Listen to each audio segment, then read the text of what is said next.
Pay close attention. What you're about to see is Bible prophecy being fulfilled.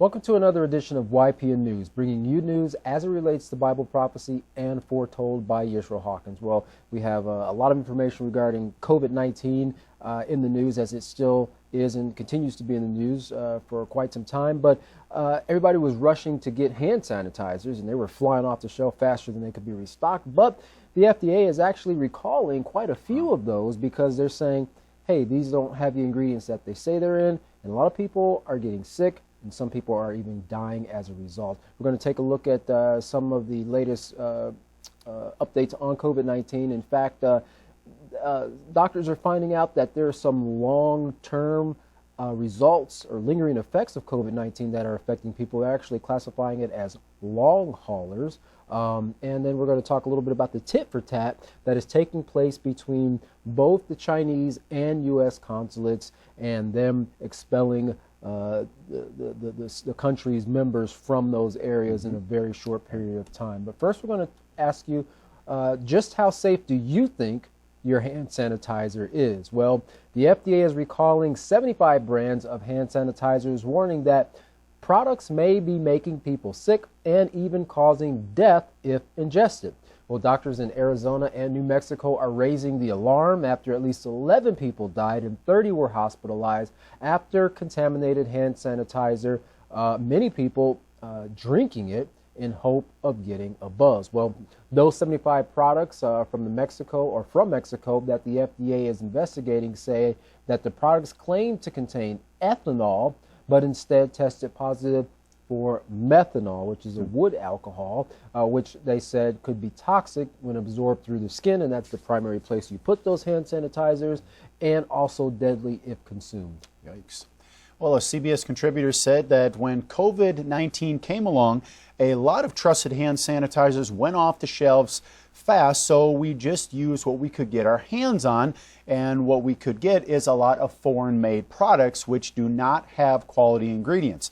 Well, the FDA didn't say how many bottles of hand sanitizers were sold, but many were found at the popular retail stores such as CVS, Walmart, and of course Costco. Mm-hmm.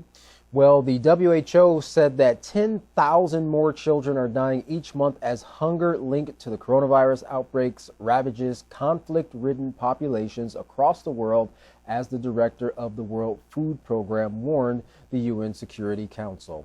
He said that the globe is on the brink of a hunger pandemic. Well, David Beasley said that with COVID-19, we're not only facing global health pandemic, but a global humanitarian catastrophe. COVID-19 has caused hardship on already economically damaged countries, with the youngest of the population often bearing the brunt of the cost. Well, Ms. Gerald, a UNHCR representative in Lebanon, said refugees have told me that our children are ruined because of hunger and quarantine. Now, in Yemen, which has seen over 5 years of war, plus locusts and floods, and an underfunded aid response, all that has exacerbated an already dire situation. Now, one doctor said that they, referring to the children, suffer from acute malnutrition. They need food. The children of Yemen die every hour, actually every minute. They die in their homes because they can't get to the clinic because of their bad financial situation. Sad.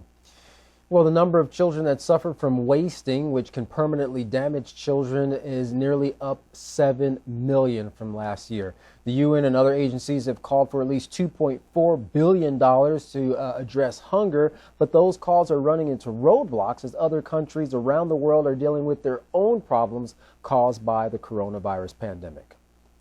Well, even in Latin America, they are reeling from the effects of COVID-19 as it already has been trying to curb extreme poverty that has been on the rise in recent years. Now, Brazil, which is second in the world for COVID-19 cases, has implemented a federal stopgap program for curbing poverty during the pandemic, which experts warn is only a temporary effort, and that the Latin American countries need to step up the efforts in order to prevent more people from going into poverty.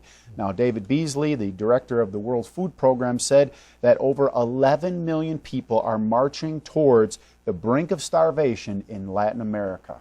Sad.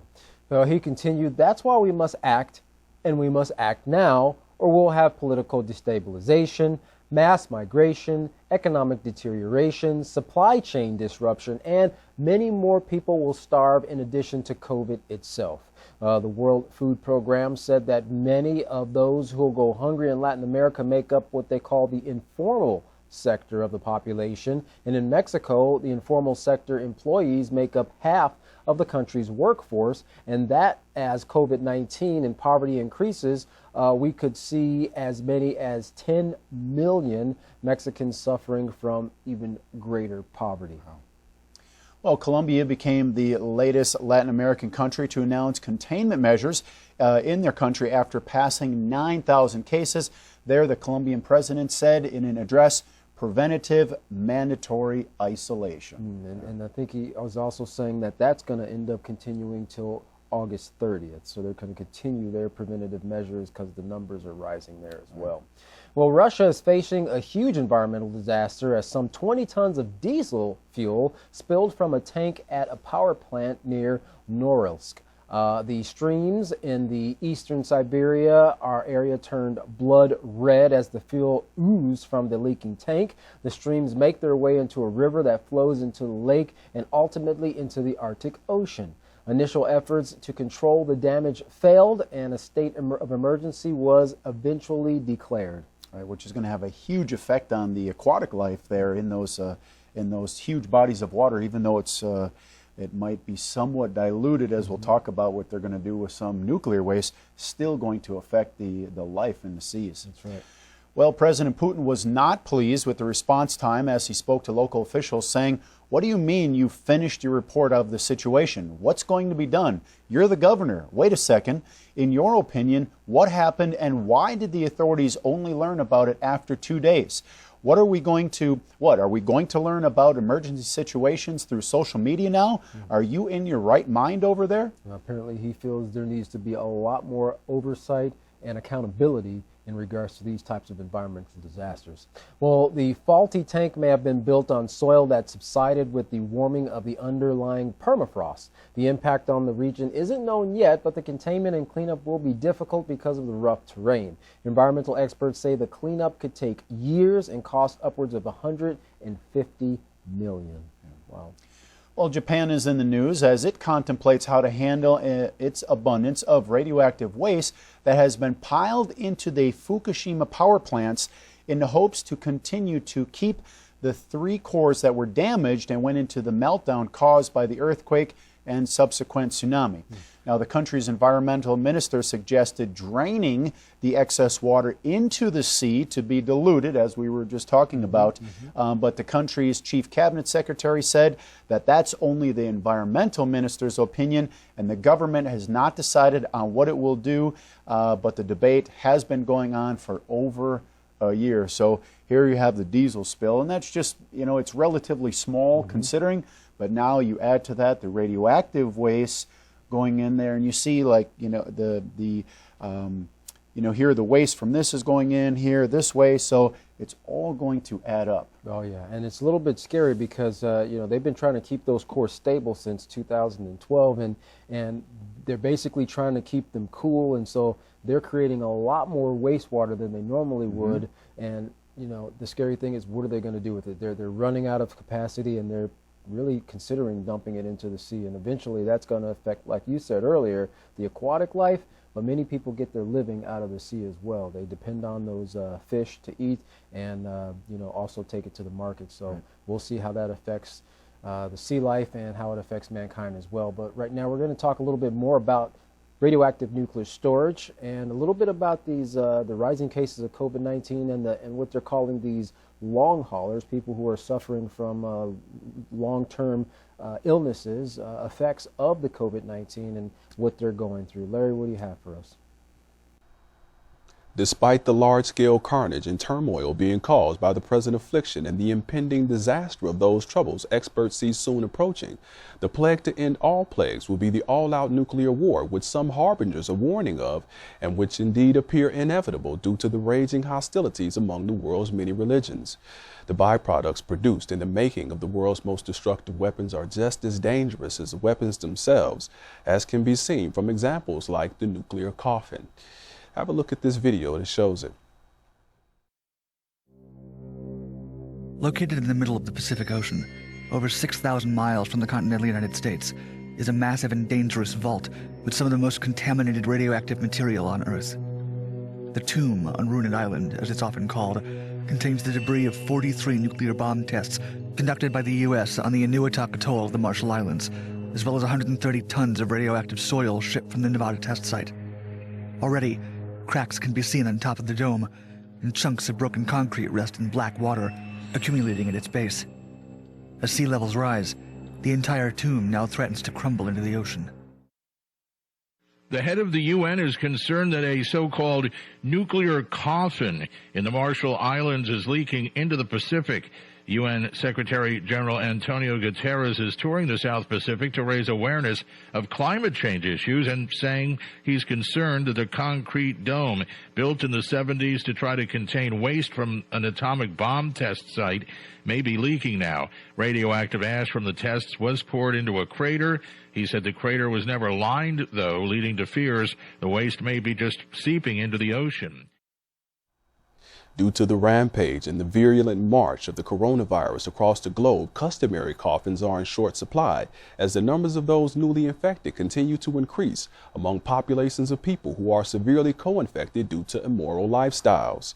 Deaths are said to be rising in at least 17 states in the U.S., with at least one record week where there was a death every minute. Florida, long regarded as one of America's party states, has reportedly shattered its death record related to the virus for 3 consecutive days. States like Texas, Louisiana, and California are also experiencing severe upticks and are being called hotspots for transmission. Medical experts say the problem is civil disobedience, where citizens are refusing to comply with the government's recommended prescriptions for preventing or curbing transmission. At the same time that Florida is having to deal with the alarming effects of dangerous microbes within its people, it is also having to prepare for the dangerous effects of the confused microbes in the environment of its people, with a storm that could potentially become a hurricane threatening to strike the area this week. The threat of infection with the plague shows no bias outside of the conditions that predispose one to contagion.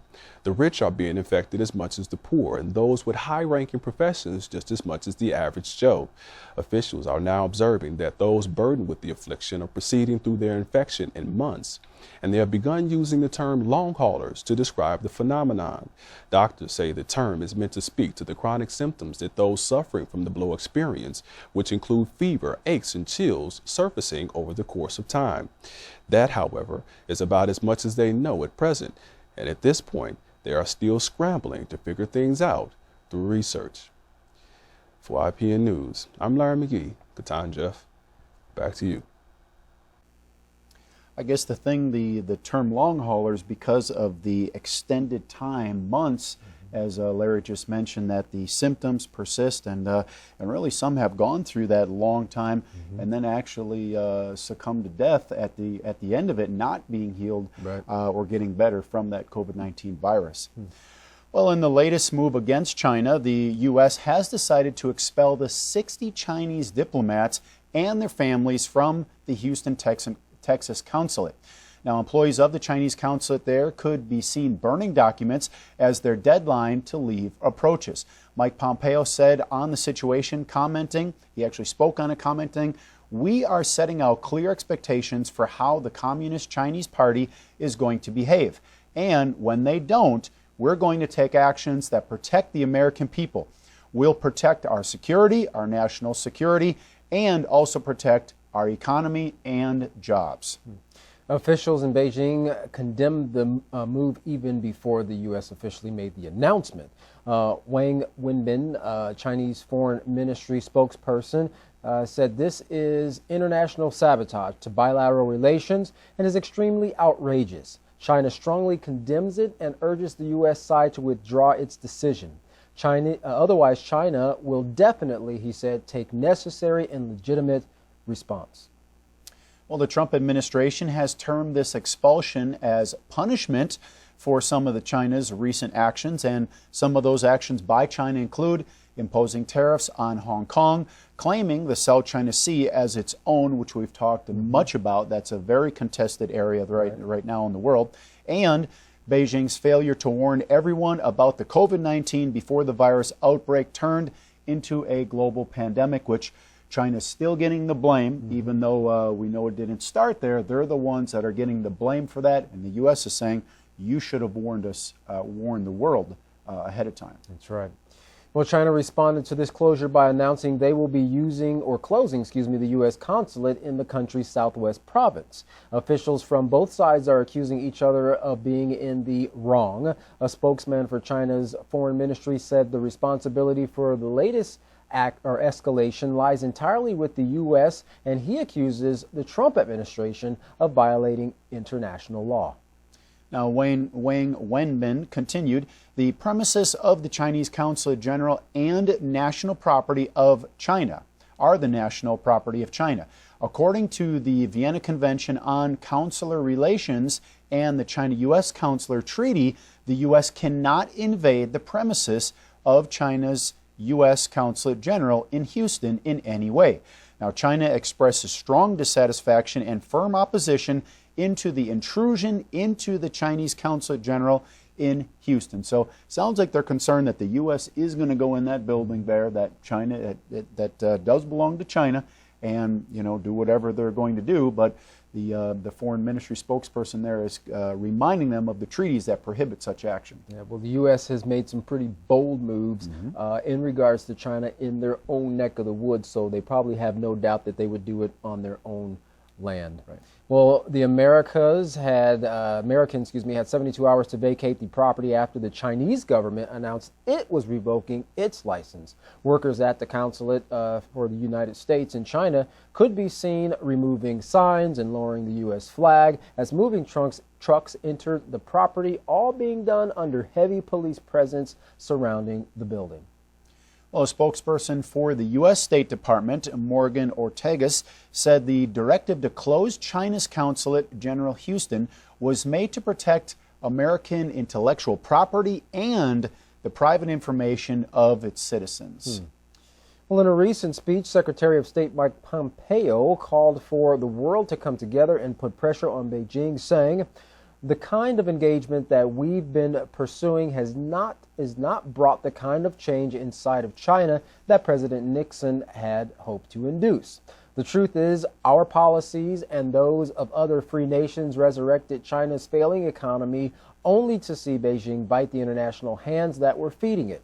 We opened our arms to Chinese citizens only to see the Chinese Communist Party exploit our free and open society, end quote. Well, this latest tit-for-tat between the world's two largest economies has many speculating about the future of the landmark U.S.-China trade deal, which still remains unclear.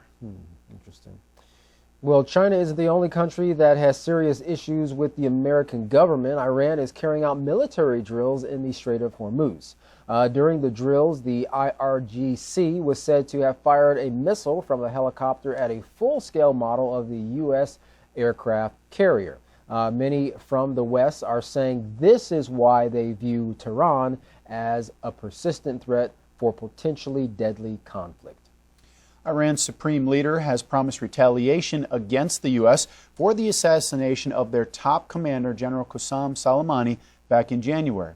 Now, there might be more fuel to add to the fire. On July the 2nd, a major explosion hit Iran's Natanz nuclear plant, which is where they enrich uranium.